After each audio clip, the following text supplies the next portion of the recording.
Hey tennis fans, I'm Grace Carter and this is Tennis Now presented by Tennis Express. Tennis Express delivering wow customer service.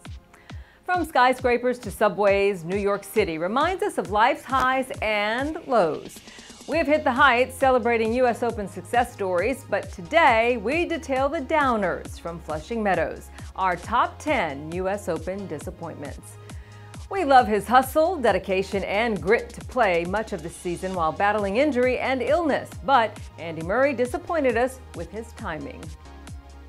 The 2012 U.S. Open champ's decision to withdraw a day after the draw was conducted prevented the possibility of a Rafa Nadal versus Roger Federer final and threw an already depleted draw into further disarray.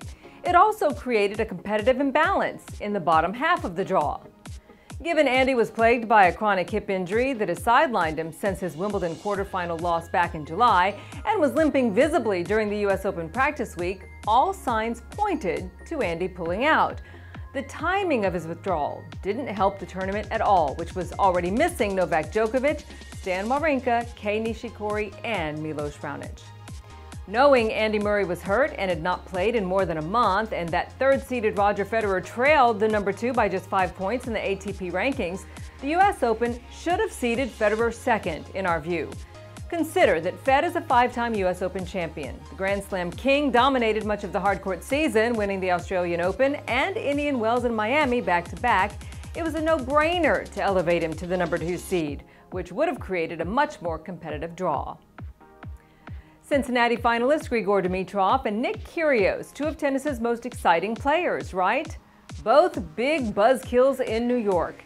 Battling a cranky shoulder and severe mood swings, Nick looked disinterested, falling in the first round. Cincinnati champ Grigor failed to win a set in his second-round loss to Andrei Rublev. Dimitrov has failed to survive the second round in 5 of his 7 career U.S. Open appearances. Montreal champion Alexander Zverev also failed to survive round 2, losing to Borna Coric. 2016 U.S. Open finalist Karolina Pliskova arrived in New York as world number 1. She departed in a quarterfinal loss to Coco Vandeweghe that ended her 8-week reign at the top of the rankings. Surprisingly, Karolina conceded she really doesn't care about being number 1. I mean, I don't care. I don't think something's going to change if you are number 2. Like, I don't see any difference between this. So, for me, no changes. She was the feel-good story of 2016, but defending U.S. Open champion Angelique Kerber continued a downward spiral. Angie looked tight and she looked stressed, suffering a first-round loss to talented powerhouse Naomi Osaka. The former number 1 managed only 4 games and during her second Grand Slam opening round exit of the season following her loss in Paris. Joanna Konta and world number 2 Simona Halep, who lost to Maria Sharapova, were also disappointing first-round casualties. Rafa Nadal and Sloane Stephens were both worthy and resilient champions. Both rebounded from 2016 injuries, including foot surgery for Sloane, who dropped to number 957 in the rankings just a few months ago. We celebrate the champions completely, but let's be honest, the U.S. Open singles finals were deeply deflating. Madison Keys, plagued by a leg injury and nerves, managed only 3 games in one of the most lopsided U.S. Open women finals in Open-era history. Rafa continued his career-long dominance of Kevin Anderson, rolling through a straight sets triumph that was devoid of any drama.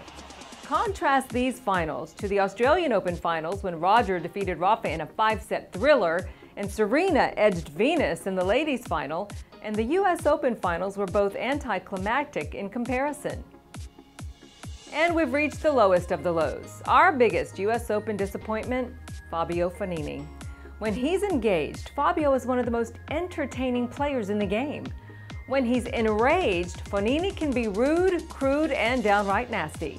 Fabio was kicked out of the Open for his meltdown in a first-round singles loss when he spewed crude sexual insults at Swedish chair umpire Luis Engsel. The temperamental Italian was hit with 3 separate unsportsmanlike conduct fines, incurring a total fine of $24,000, and he was bounced from the tournament after reaching the 3rd round of doubles.